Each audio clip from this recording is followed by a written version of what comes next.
আজ আবার নতুন আরেকটি ভিডিও নিয়ে আমি চলে এলাম। আজ আমি যাচ্ছি কালনায় ভবা পাগলার মন্দিরে। সেখানে আজ বিশেষ পুজো এবং মেলা অনুষ্ঠিত হচ্ছে। সেই মেলা দেখতে আমি যাচ্ছি। সেখানে কিভাবে যাব, কি দেখব, সবটাই বলবো এই ভিডিওতে। সম্পূর্ণ ভিডিওটি শেষ পর্যন্ত দেখতে থাকুন। এখন আমি রয়েছি চাকদা স্টেশন। ট্রেন ঢুকছে, ট্রেনে উঠে এখন আমি যাব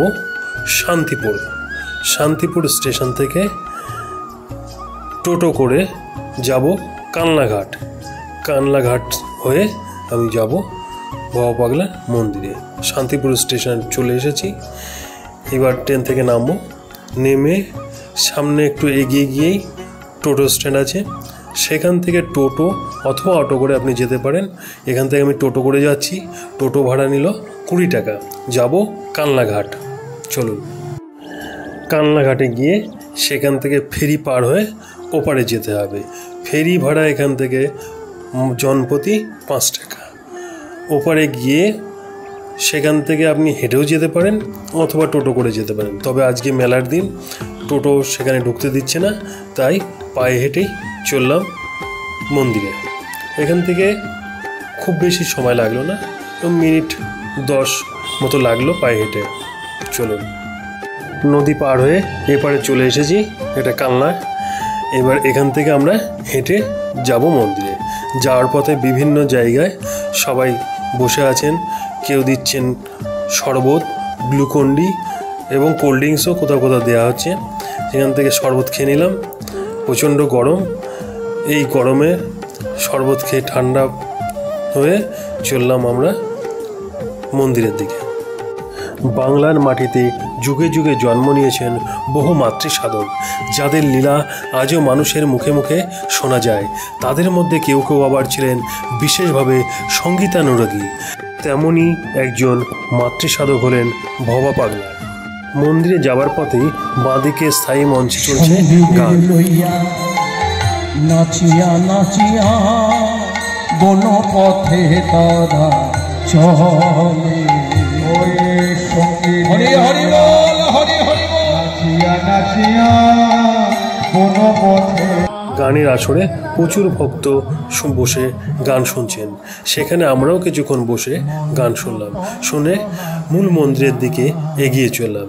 যেতে গিয়ে দেখলাম বাঁদিকে একজন তিলক কেটে দিচ্ছেন। সকাল থেকেই মন্দিরে ভিড়। প্রচুর ভক্ত এসেছেন দূর দূরান্ত থেকে। আমিও সেই মন্দিরে প্রবেশ করলাম। মন্দিরের ভেতরে যেতে গিয়ে দেখলাম লাইন পড়েছে। সেই লাইনে কিছুক্ষণ দাঁড়িয়ে থেকে ভেতরে গেলাম। ভেতরে গিয়েই বাঁদিকে এগিয়ে যেতেই রয়েছে ভবা পাগলার মূর্তি। পাশেই রয়েছে ভবা পাগলার সেই ভবানী মায়ের অপরূপ মূর্তি। মাকে দর্শন করে মন্দিরের ভেতরের চারিদিকটা একটু ঘুরে দেখলাম। চারদিকের দেওয়ালে রয়েছে বিভিন্ন ছবি এবং ভবা পাগলার ব্যবহৃত বাদ্যযন্ত্র এবং তার গানের সরঞ্জাম। অবিভক্ত বাংলার ঢাকা জেলার আমতা গ্রামে জন্মগ্রহণ করেন ভবা পাগলা। বাংলা 1309 সালের 31শে আশ্বিন গজেন্দ্র মোহন চৌধুরী ও গয়াসুন্দরী দেবীর ঘরে জন্ম হয় ভবার। একসঙ্গে 2 সন্তানের জন্ম দেন গয়াসুন্দরী দেবী। একজনের নাম রাখা হয় দেবেন্দ্র মোহন, অপরজনের নাম ভবেন্দ্র মোহন। আদর করে সবাই ডাকতেন দেবা ও ভবা বলে।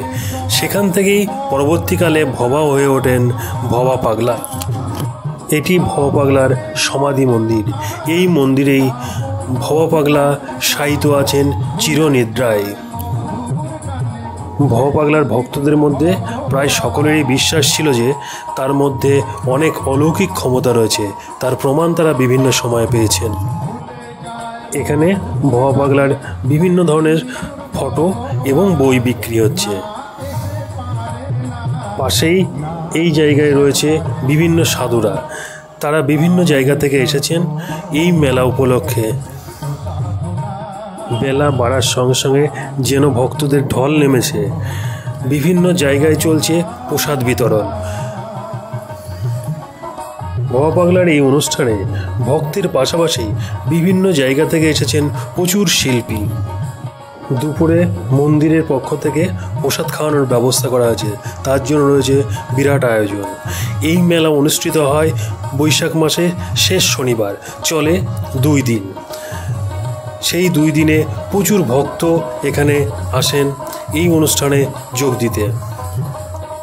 সম্পূর্ণ মন্দির ঘুরে দেখলাম অনুষ্ঠান দেখে এখন আমি বাড়ির পথে রওনা দেব। আমার আজকের ভিডিওটি আপনাদের কেমন লাগলো তা অবশ্যই কমেন্ট করে জানাবেন। যদি ভালো লাগে তবে লাইক শেয়ার করতে ভুলবেন না। আর যারা আমার চ্যানেলটিকে প্রথমবার দেখছেন তারা অবশ্যই চ্যানেলটিকে সাবস্ক্রাইব করবেন। আর যারা আমার এই ভিডিও আমার ফেসবুক পেজ থেকে দেখছেন তারা অবশ্যই পেজটিকে ফলো করবেন। ভালো থাকবেন, সুস্থ থাকবেন, দেখা হবে পরবর্তী ভিডিওতে।